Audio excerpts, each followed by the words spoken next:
Hello, I'm Paul Beckwith, and I'm going to discuss Arctic sea ice in this video. So, for many years, I've been talking about Arctic sea ice, of course, and I even coined the phrase blue ocean event for the first year when we lose all Arctic sea ice, or at least effectively all, i.e. under a million square kilometers, one September, one mid-September, after an exceptionally warm and devastating melt year, summer for the ice. And peer-reviewed science has always been way too conservative in calculating and analyzing and figuring out when we would actually lose Arctic sea ice. I mean, you can't pick one year. There's too much variability at play. But anyway, they've always been slow, but they're catching up. So the latest, I'm going to talk about one of the latest papers on the projections for Arctic sea ice loss. And essentially, it's saying that under all emission scenarios, we're going to lose the Arctic sea ice. And with the highest emission scenarios, we're likely to lose it for the first time as early as 2030, in the 2030s. So let me have a look at that paper. It's a very interesting paper. Okay, so this is the title, and it came out a few weeks ago, I believe, well, June 6th, so yeah, a couple weeks ago. Let's talk about what they do, what their study does. So before I do that, this is an article in The Guardian. Too late now to save Arctic sea ice, climate scientists find. Ice-free summers is inevitable even with sharp emission cuts, and it's likely to result in more extreme heat waves and floods. So more extreme weather, and we know because of the connection to the jet stream, the waviness and buckling of the jet stream. So this is just an image of the Arctic sea ice. Of course, we know that there's very little multi-year ice, so the bulk of the ice that's there is formed from freezing seawater in the winters.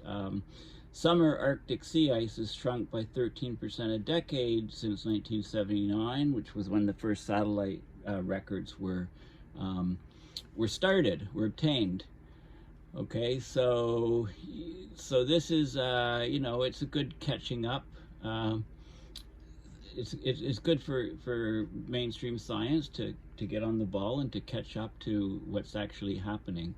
And it's interesting because what they did is they still ran computer models in this study, but they constrained them by the observations. So they just had scaling factors on what the computer models pumped out to so that they were correct up to now with these scaling factors. It's just, and then the projections in the future are just scaled by the same factors to get this study. So basically that's what they do. Scientists say preparations need to be made for the increased extreme weather. It's not just across the northern hemisphere, it's across the globe that's likely to occur as a result. Even if greenhouse gas emissions are sharply reduced, the Arctic will be ice-free in September in the coming decades. If emissions decline slowly or continue to rise, the first ice-free summer could be in the 2030s, a decade earlier than previous projections. So, as science advances, it gets closer and closer to the reality. But, climate change is always happening faster than expected, faster than the science shows. Interesting point, the research shows that 90% of the melting is in the Arctic of the sea ice is a result of human-caused global heating, with natural factors accounting for the rest. Natural factors are things like volcanoes, etc. Okay, so 13% per decade loss in summer Arctic sea ice. That's September. It's one of the clearest signs of the climate emergency or climate crisis. It's always the end of summer, September, usually about mid-September, when sea ice is at its minimum. In 2021, it was at its second lowest extent on record. Okay, there have been really big drops, various, but 2012 was the record, I believe, and 2000 and 7 was a very, very low record, which kind of shocked everybody at the time. But it's, there is variability from year to year. So unfortunately, it has become too late to save Arctic summer sea ice. This is one of the authors of this paper. As scientists, we've been warning about the loss of Arctic summer sea ice for decades. This is now the first major component of the Earth system that we're going to lose because of global warming. People didn't listen to our warnings. Well, I'm not so sure. I mean, I think that we could lose the Amazon rainforest still before we lose Arctic sea ice. It's basically a bet, one or the other, which one? And I think when one topples, the other one will shortly topple thereafter because of the cascading feedbacks of the climate system. Okay, so all other components of the Earth system will start unfolding in the decades to come. So it seems that we're very, very close to tipping points. This will be a major tipping point with no Arctic sea ice.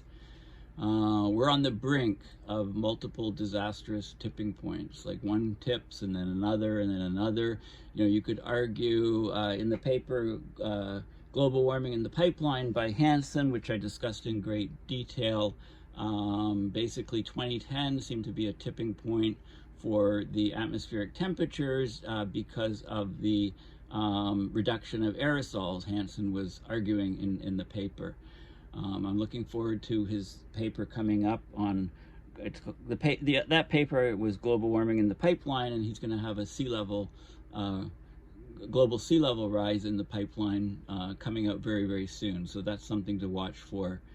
The most important impact for human society will be the increase in weather extremes that we are experiencing now, such as heat waves, wildfires, and floods. Okay, in 2021, the IPCC, in their report, they said that the Arctic would not lose summer ice if emissions were cut sharply and global temperature rises were limited to 2°C. But the new research, which I'm going to discuss in this paper, it projects the loss of summer sea ice in the 2050s, even in the low emission scenario, and much sooner, as early as the 2030s in the high emission scenario. The IPCC report concluded that the Arctic would lose its summer ice in the 2040s in intermediate and high emission scenarios, but the new research advances that by a decade, so now it's into the 2030s. So they're getting closer. Eventually, the sea ice will disappear, and they'll say that it'll disappear within a decade, probably, or within 5 years. They'll say, yeah, the sea ice will disappear within 5 years, and then like a month later, it'll be gone, right? I mean, the two things, the science and the observations, are coming together, but the science is never going to over-predict the observations. I can't think of many examples in climate change where the science says something will happen faster than it actually does. It's always conservative, always conservative.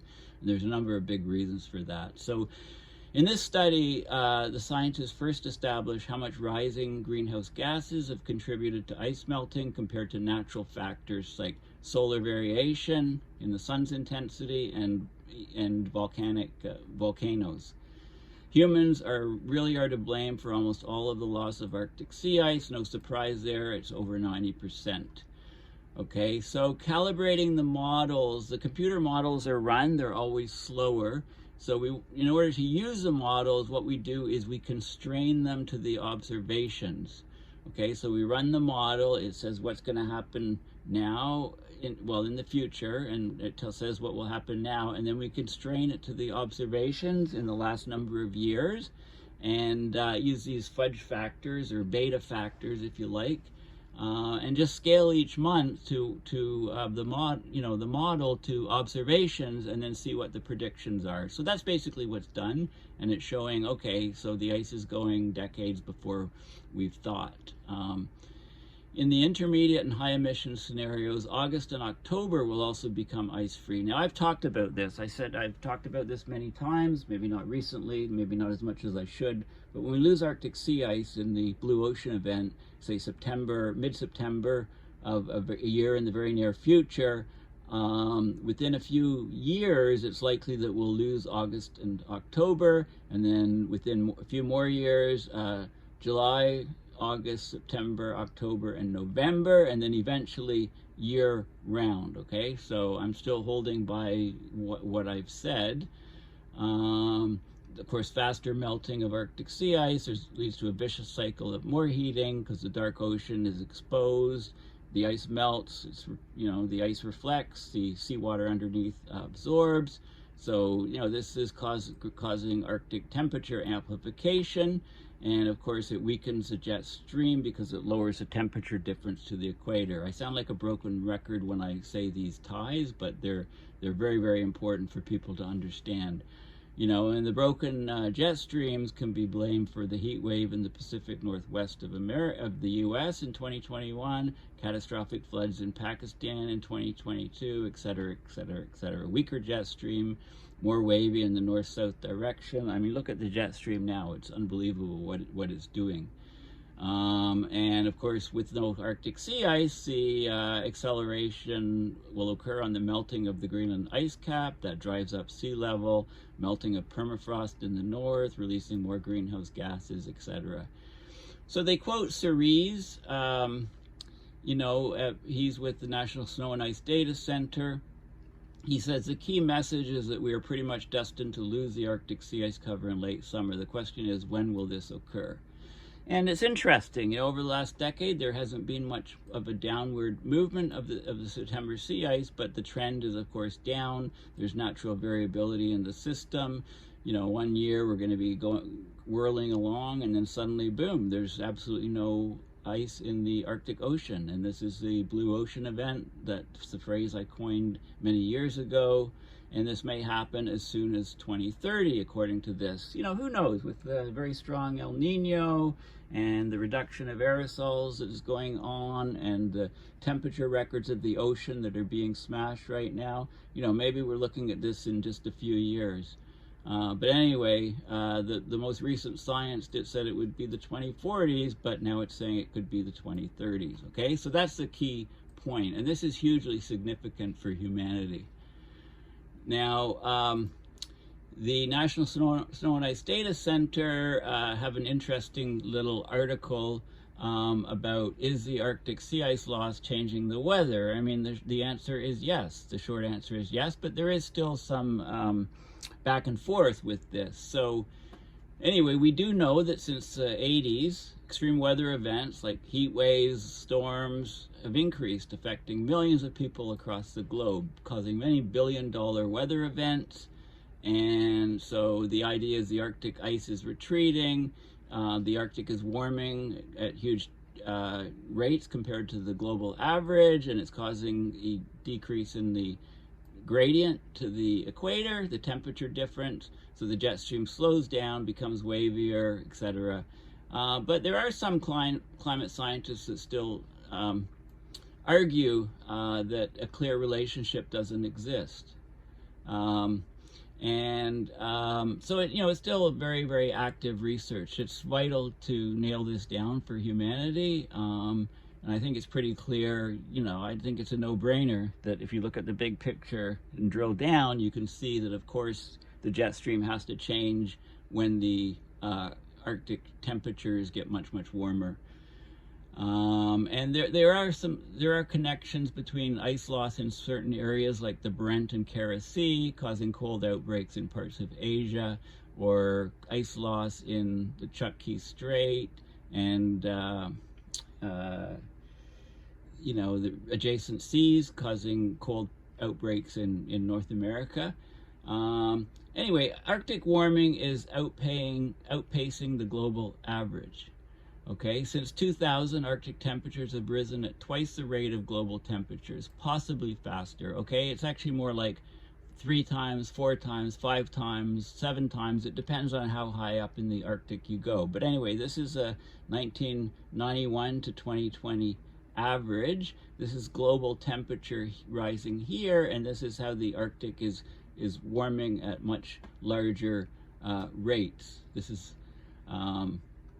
much larger rates, and also remember the snow cover in the north, because snow cover is having a huge effect on warming of the Arctic, just as the loss of sea ice is.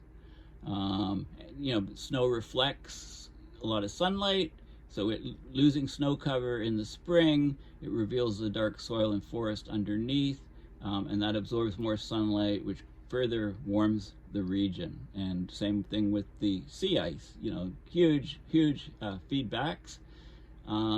So the jet stream gets wavier, of course. You can read the details here, but I've talked about this as nauseam. Basically, if you've got a lot of cold air here, you got a strong jet stream. As you warm the Arctic, take away the cold, the jet stream gets much wavier and weaker, slower, and you get high pressure air moving far, high pressure here, lows here, warm humid air moves right up into the Arctic, sometimes even reaches the North Pole. The cold air sometimes reaches the equator. Okay, so this is the basic, and the jet stream is vital for weather patterns around the planet. I mean, it's just a no-brainer. I mean, think of Superstorm Sandy, which hardly moved because of a very weak jet stream and dropped so much rain, and Trent, floods up to 5 feet of rain in some areas in the U.S. a few years ago. We're getting much worse wildfires, historic floods. There's all kinds of studies suggesting a strong link between Arctic sea ice decline and a havoc-wreaking jet stream. But there's other studies that show, things aren't as clear. You have to figure out what's going on in the tropics. There's some, depends on the model. Some models, I think most models have found a strong correlation between Arctic sea ice loss and a slower moving jet stream. But there are some models that show little correlation. What's happening in the tropics is also very, very important. And there's regional relationships. So if this is a map of the Arctic, so the Barents Sea and the Kara Sea, right? When there's very little sea ice in these regions, then Asia gets much cooler. If there's very little ice in these regions, then Canada seems to get much colder in the winter, have cold outbreaks.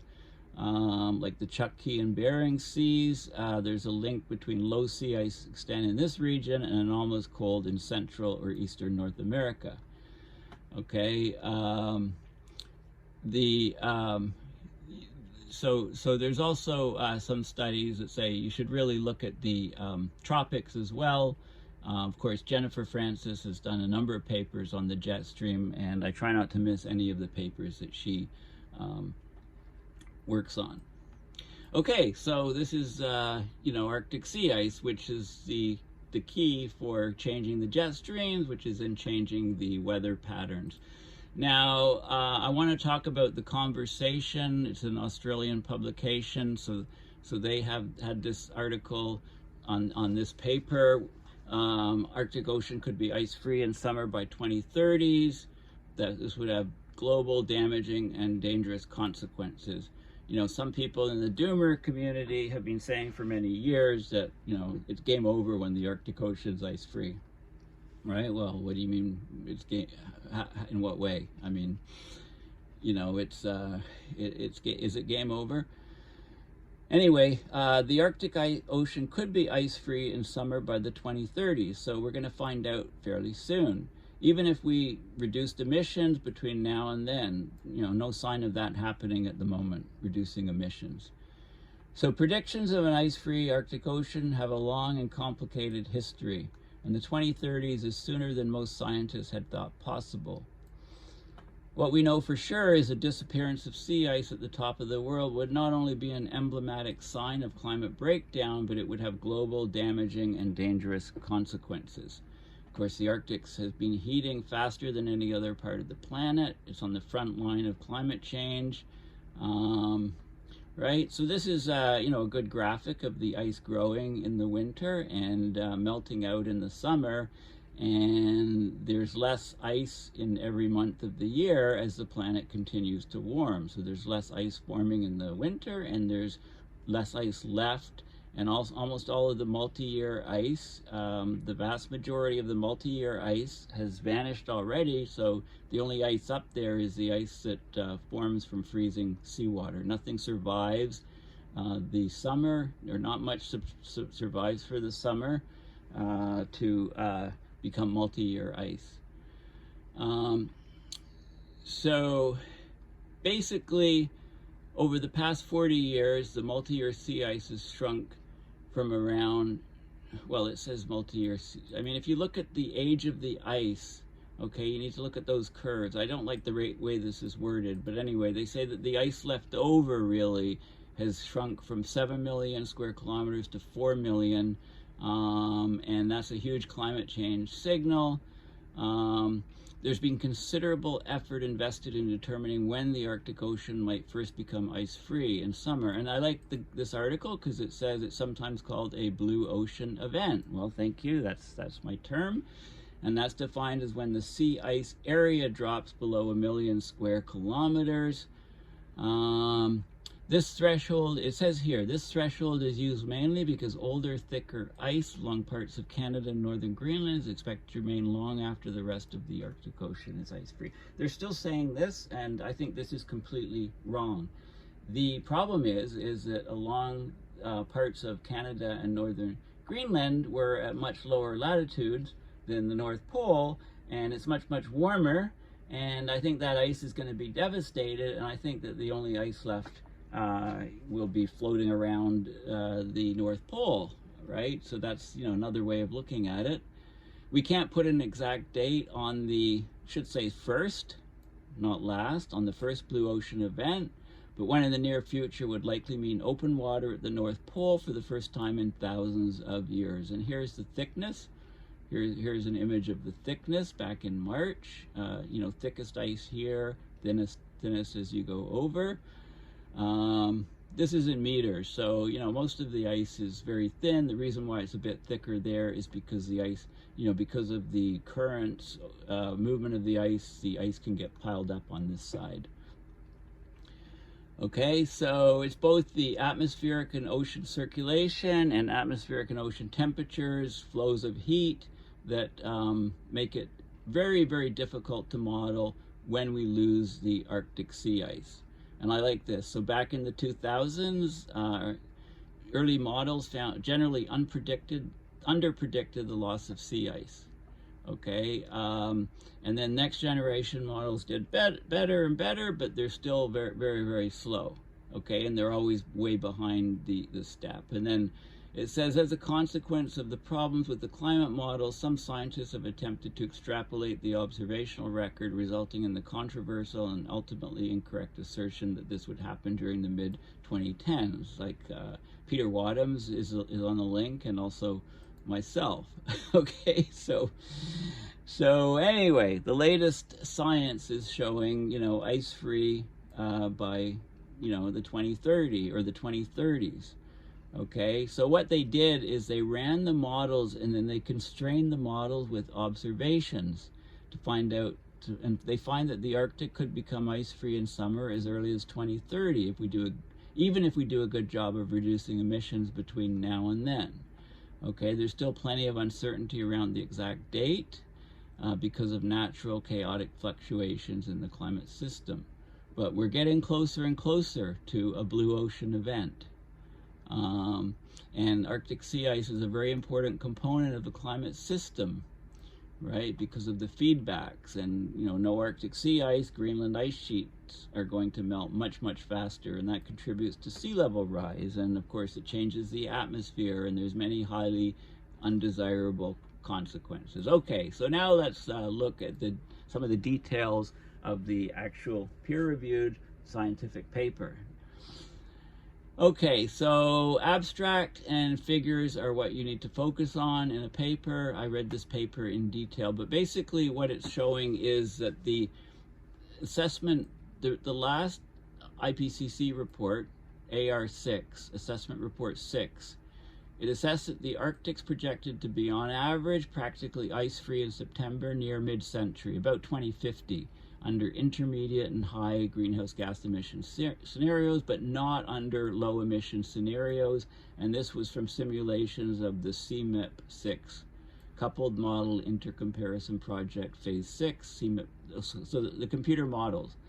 Okay, the problem is that the computer models, when they're run, you know, when they're run over the last number of years, they're way behind the observations. Okay, so what this study here does is it basically gets a scaling factor to scale up the ice melt from the model, what's generated from the model, to match the observations that we've seen up to now. And then the projections in the future can be more trustworthy. And that's basically what they did, and they basically moved up the best science from the 2040s for loss of sea ice to the 2030s. Okay, so they're getting closer and closer. Like I said, a paper will come out, in a while, and it'll say, we got 5 years left of sea ice, and then it'll happen, no sea ice in the next month or something. I mean, that's the way it's going to work, probably. So they call this the attribution analysis approach, and they look at the effects on Arctic sea ice of greenhouse gas increases, and of the aerosol changes, and of natural forcings like volcanoes and sun activity. And they use 3 observational data sets, and they constrain the model and get these scaling or beta factors for each month of the year. And then they scale the results, the predictions going into the future for the computer models that are pegged to the observations, and then they get the data in this, the data. Okay, so let's look at the figures. Okay, so this is annual mean sea ice area. So it's the area, not extent. The problem with the extent is it depends on the grid size, right? The actual data changes depending on the grid size that you use, and that's not a good thing. So let's just use sea ice area where concentration is 100%. Okay, so this is sea ice area in 1 million square kilometers, and this is the date 1990 to 2019, I believe. And you've got the 3 observational data sets. So those are all the black. So there's a black line, and most times the black line coincides, so you can't really see it. And then there's a black line with dots. Okay, here, they're only different about here, really. And then there's a bootstrap method, which is the dashed line. So they're all in pretty good, they're all, these are the observations. They're all pretty close. Okay, now you use the computer models, and basically, so this is the computer, this is the what you get with the models. You have the effect due to greenhouse gases, that you calculate, and you can calculate this directly, or you can using the properties of greenhouse gases.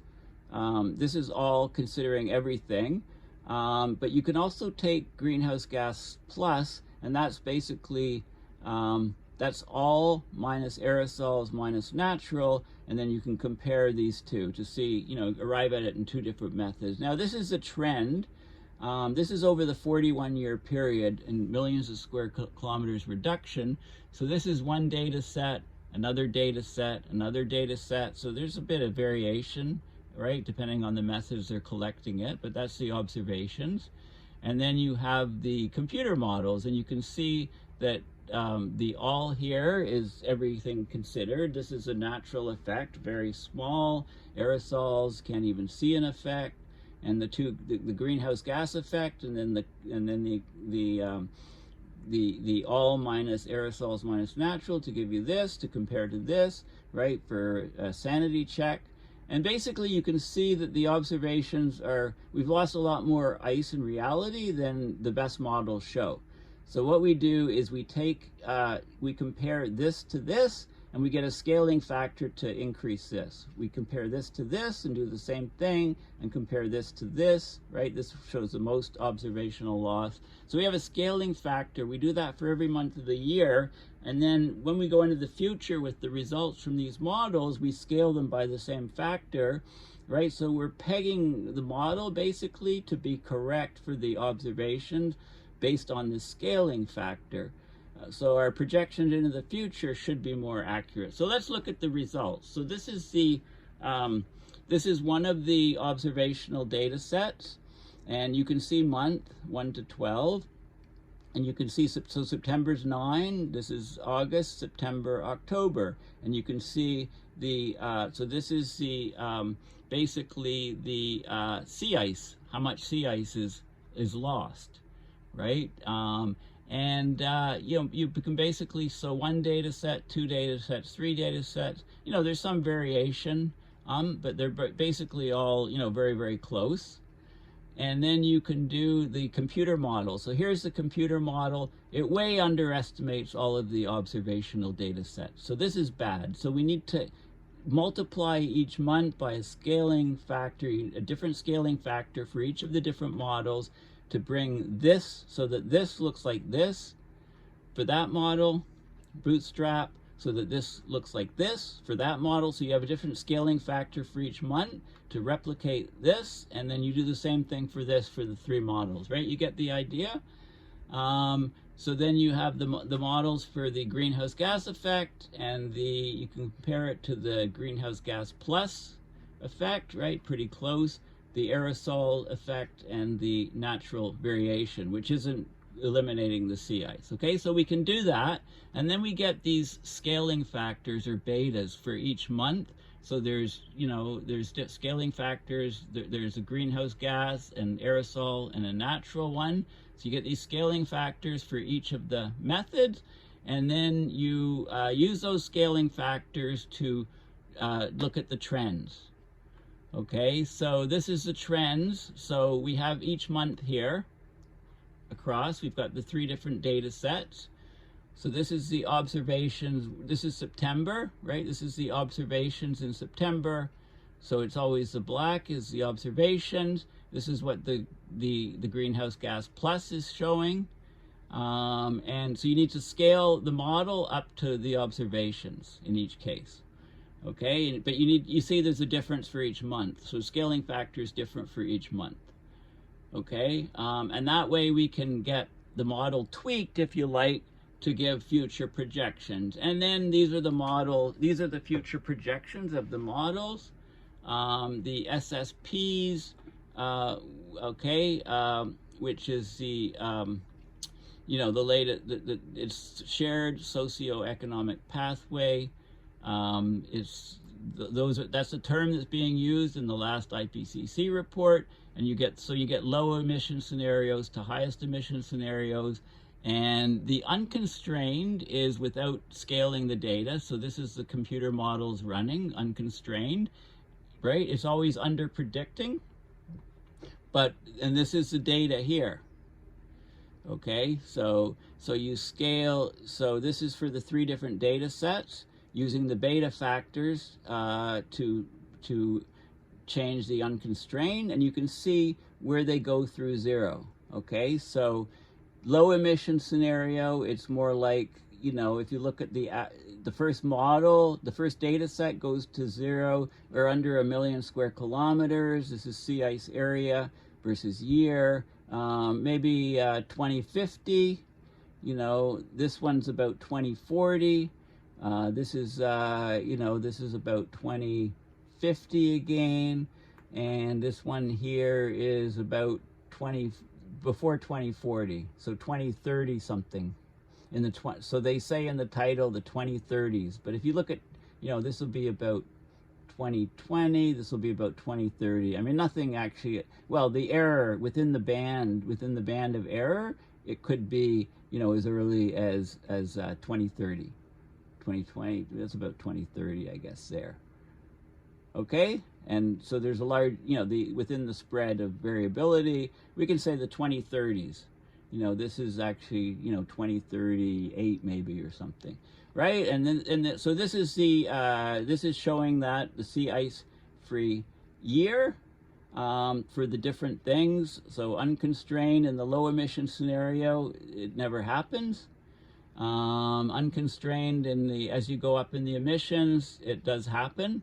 You know, this is September, so September ice gone by 2060, unconstrained by about 2060, and by about 2050, unconstrained. But because of the scaling factors, when we tie the model to the actual observations, right, then we get these different data points here, which are well under the unconstrained, but they're more realistic. So down here, so here's the lowest, so this is August, September, August, basically, well, August is here, September's here, November, so August and September ice, basically in about 2040, or, you know, if I bring this across, it's 2040s here, it's slightly under 2040, late 2030s it goes, but within the band of variability, it could be as soon as 2030. But I like how they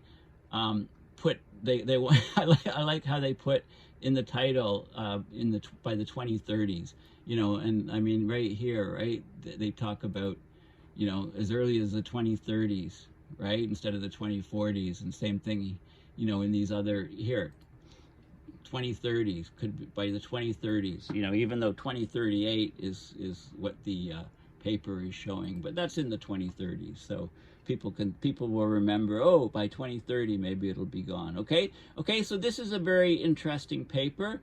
So basically, you know, in a nutshell, what it does is the latest and greatest ice models are run. Okay, then there's 3 observational data sets of the actual sea ice area, and the models are then adjusted by a scaling factor, which is determined by matching the model output to the observations in the last number of decades, and then using those same betas, scaling factors, to get the projections into the future. Okay, so this was the observations here, and the model runs basically were done, and then in each month of the year, for all the years, the models were constrained to the observations up to the present. Okay, and then the projections could be made. So basically, the model was predicting this. Okay, so again, month of the year and the date. The model was predicting this type of configuration, but the scaling factors were put in to bring, you know, different scaling factors for each observational data set to scale this to that, and to that with different betas, and to that, and then those betas are then used in the projections. Okay, so you get the scaling factors, which are different for each month, for each of the different data sets, right, the 3 data sets, and then you can do then you can also do this on a month-to-month basis, compare the observations to what the model output is generating, and you get your scaling factors, and then you take the unconstrained, the unscaled, and you scale it with each of the scaling factors for the different models, and you get this. So this is the most accurate that we can see, and it's showing that the ice is vanishing, you know, much sooner than the models alone, right? So the models are actually forced to behave more accurately, and this, you know, ideally you'd want to have the model and just run it and match the data, but they can't get that at the moment. They're missing some things, so scaling it is the next best thing to do and can give you a more accurate result. And this is what we get for the different emission scenarios. Sea ice gone, first blue ocean event in the 2030s, actually closer to, you know, 2038 or something, with the highest emission scenarios. But again, I think it's going to happen, you know, much sooner than this. But at least the mainstream science is getting closer to the mark. Okay, so this is open source. Everybody can access this paper, and you know, have a look at it and read it if you want to know more details than what my video is showing you. So thanks for listening, and please consider going to paulbeckwith.net and supporting my research and videos with PayPal. This is the only funding that I get for all of this work is from you, my listener, my audience. So please share and spread it around, and you know, every little bit helps me to get more and more videos out to you. So thanks again. And also, you know, please follow me on Twitter and Facebook, and I'm starting to use lots of new social media forums that I haven't used before. Still don't have a TikTok out there, but I think that's going to be coming soon. So thanks again, and yeah, we'll chat soon. Okay, bye for now.